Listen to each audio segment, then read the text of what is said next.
Hey everyone, it's Dan, creator of Past Infinity. In my last blog post, I said we were going to talk about physics exploration mode next, but for the past couple of weeks, I got kind of caught up in a subtle detail of time travel that I wanted to demo for you now. Say I target over here and turn around and try to catch up with myself as fast as I can, and I disappear. Let's turn around and try that again. Target over here. There I am. And I disappear before I get to the spot where I time traveled. One more time. Let's target here. And there I am. And I disappear right before I get to where I was. The reason for this is because I'm outside of what's called my past light cone in the special relativity jargon.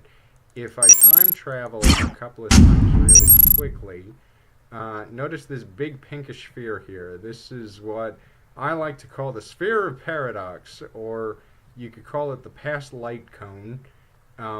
It's a 3D or 4D representation of the past light cone from where my player character is standing right there. So long as I am outside of the past light cone, theoretically I should not be able to catch up with my past self, because the speed of light delay from the edge of the sphere of paradox to the interior where the player character is takes too long for me to get there traveling at the speed of light or slower before the player time travels. So if I time travel here, let's try to get close-ish, and that's about as close as we get. There I am, and boom, I can't quite catch up with myself, and there was the other time travel me. So getting the player to appear in the right spot was incredibly difficult and frustrating, and it took me 2 weeks. I was working with the buttons, they worked. I was working with the doors, they worked. The player character, for some reason, didn't appear in the right spot, and I realized that's because the player is accelerating.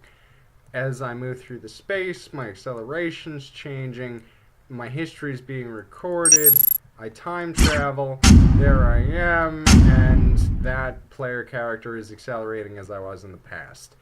And special relativity is what's called a second-order theory.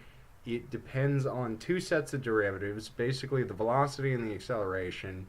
In textbook special relativity, if you've taken a class or read at all about special relativity, you might have heard about the effects that velocity has on space-time. That's kind of what we're seeing on the walls right now, including the color.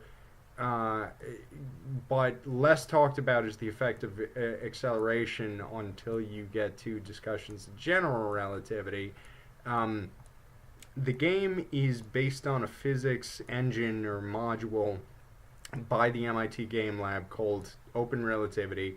It's an open source relativity engine for Unity that I'm contributing to.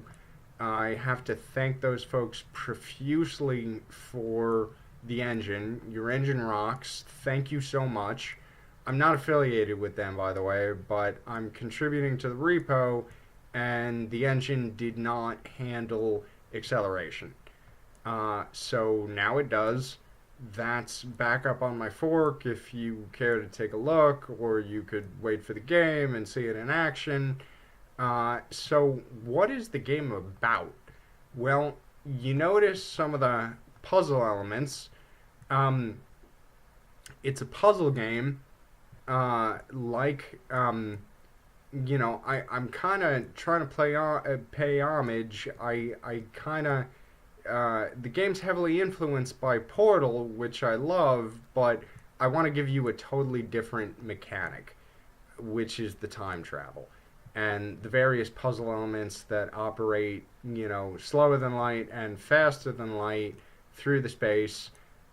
We have some work on generalized space-time geometry where we could deform the space like through mini black holes. That's also up on the repo. But I can't do what a AAA studio does in terms of minutely detailed, expansive uh, environments and voice acting, but what I can do is, uh, a good relativity simulation in VR, in mobile VR. So this will be able to play on the phone you already have in your pocket, most likely, be it Android or iPhone. I've done builds for both already. It'll work with the Google Cardboard. That'll work with both iPhone and Android. The Google Cardboard itself, you could get a nice one of them for under $15, and you could get, a cheap one of them for like $5 or whatever. I want this to be attainable. I want it to be accessible to a casual player.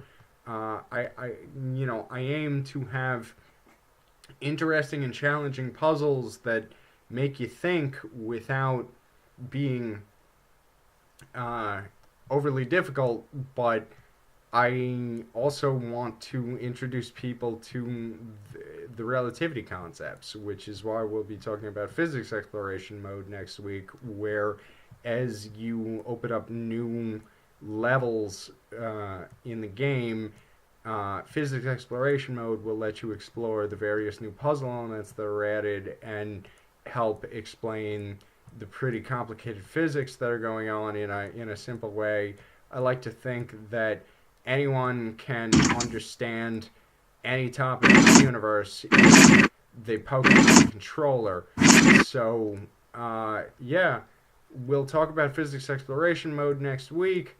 Thank you for watching. Past infinity or bust. Time travel all the way. Love you. Have a good night. And thanks for watching.